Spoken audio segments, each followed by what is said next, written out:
The Speaker must address rampant racial harassment. The Speaker of the House must address racism, dress standards, aggressive behaviour, and threats of intimidation in Parliament. The New Zealand Green Party and especially the Te Pāti Māori Party are a total and utter disgrace to Parliament, with nearly every one of their MPs collectively breaking all moral standards of decency on a daily basis. If we are to maintain dress standards in the House, then what about face tattoos, hats and caps, support of terrorist clothing, big-time necklaces, and handheld vicious greenstone weapons? Just as a basic starter package, what about heckling? These are far more serious issues than a discreet collar dress pin with a party's logo engraved, for goodness sake.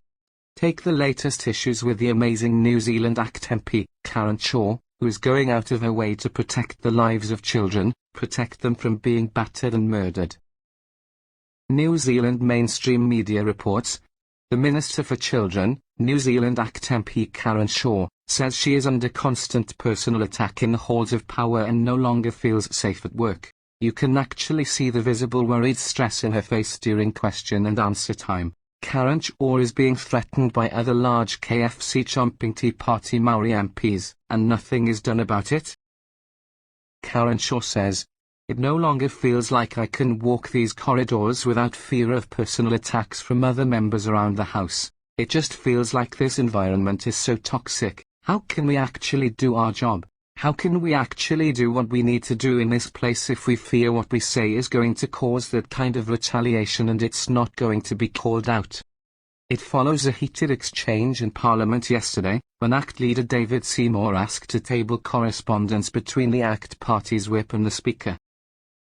David Seymour says, "You appear to give a green light to racial harassment in this Parliament. There's a bigger issue where one of our MPs has been seriously discriminated, harassed on a racial ground. We think that's wrong." Brownlee did give Seymour the chance to table his correspondence, but it was blocked by other parties. Not hard to guess which parties. For the risk of becoming a word salad parrot myself, I repeat, New Zealand cannot move forward and become a first world country again, until we have one people with one vote. We need to abolish racism in its entirety in New Zealand. We need to abolish all racist Maori council wards, racist Maori electoral seats, and the out-of-date racist Waitangi Tribunal. For starters, we should probably also raise the voting age to 25 as well, which would undoubtedly abolish the Green Party. Thank you David Seymour and Geraint for your amazing work. Geraint, on behalf of WhangareiTim,